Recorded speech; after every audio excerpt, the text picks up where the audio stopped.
భగవద్గీత 5వ అధ్యాయం 21వ శ్లోకం. బాహ్యస్పర్శేష్వ సక్తాత్మ వింధ్యత్యాత్మని యత్సుఖం సబ్రహ్మయోగయుక్తాత్మ సుఖమక్షయమశ్నుతే. అటువంటి ముక్త పురుషుడు భౌతికేంద్రియ సుఖానికి ఆకర్షితుడు కాకుండా తనలోనే సుఖాన్ని అనుభవిస్తూ సర్వదా సమాధిలో ఉంటాడు. ఈ రకంగా ఆత్మదర్శి పరబ్రహ్మమును ధ్యానించే కారణంగా అపరిమిత సౌఖ్యాన్ని అనుభవిస్తాడు. జై శ్రీకృష్ణ. 22వ శ్లోకం. ఏహి సంస్పర్శజా భోగ దుఃఖ యోనయ ఏవతే ఆద్యంతవంతః కౌంతేయ నతేషు రమతే బుధః. బుద్ధిమంతుడైన వ్యక్తి భౌతికేంద్రియాలతో సంపర్కం వలన కలిగే దుఃఖ కారణాలలో పాల్గొనడు. ఓ కౌంతేయ, అటువంటి సుఖాలు ఆది అంతం కలిగి ఉంటాయి. అందుకే బుద్ధిమంతుడు వాటితో ఆనందాన్ని పొందడు. జై శ్రీకృష్ణ. 23వ శ్లోకం. శక్నోతి హైవయః సోఢుం ప్రాక్శరీర విమోక్షణాత్ కామక్రోమోద్భవం వేగం సయుక్తః స సుఖీ నరః. ఈ ప్రస్తుత దేహాన్ని విడిచిపెట్టడానికి ముందే మనిషి భౌతికేంద్రియ వేగాలను సహించగలిగితే, కామక్రోధ వేగాలను ఆపగలిగితే చక్కగా నెలకొన్నవాడై ఈ జగత్తులో సుఖి అవుతాడు. జై శ్రీకృష్ణ. 24వ శ్లోకం. యో అంతః సుఖోంతరా రామస్తథాంతర్జ్యోతిరేవ యః స యోగీ బ్రహ్మ నిర్వాణం బ్రహ్మభూతోధిగచ్చతి.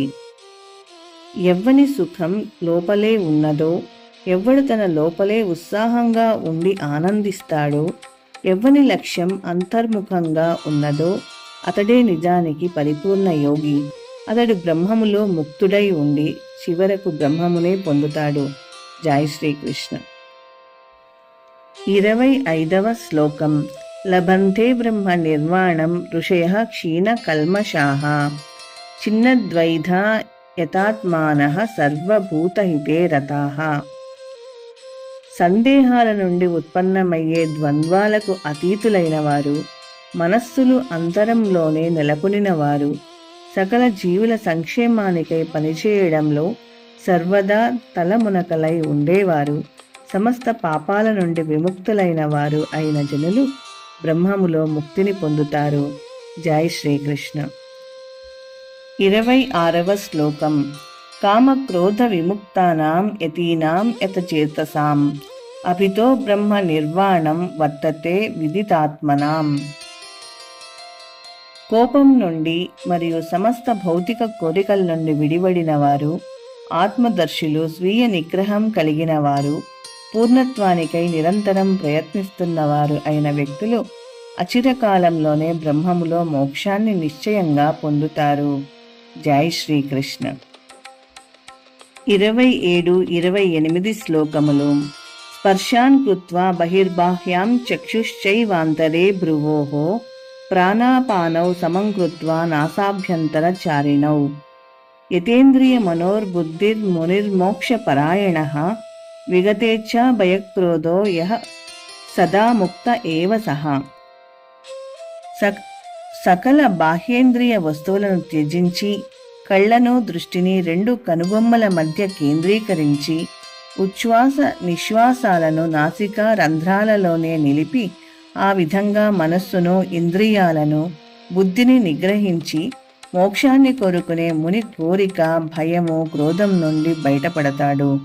సర్వదా ఈ స్థితిలో ఉన్నవాడు నిశ్చయంగా ముక్తుడవుతాడు. జై శ్రీకృష్ణ. 29వ శ్లోకం.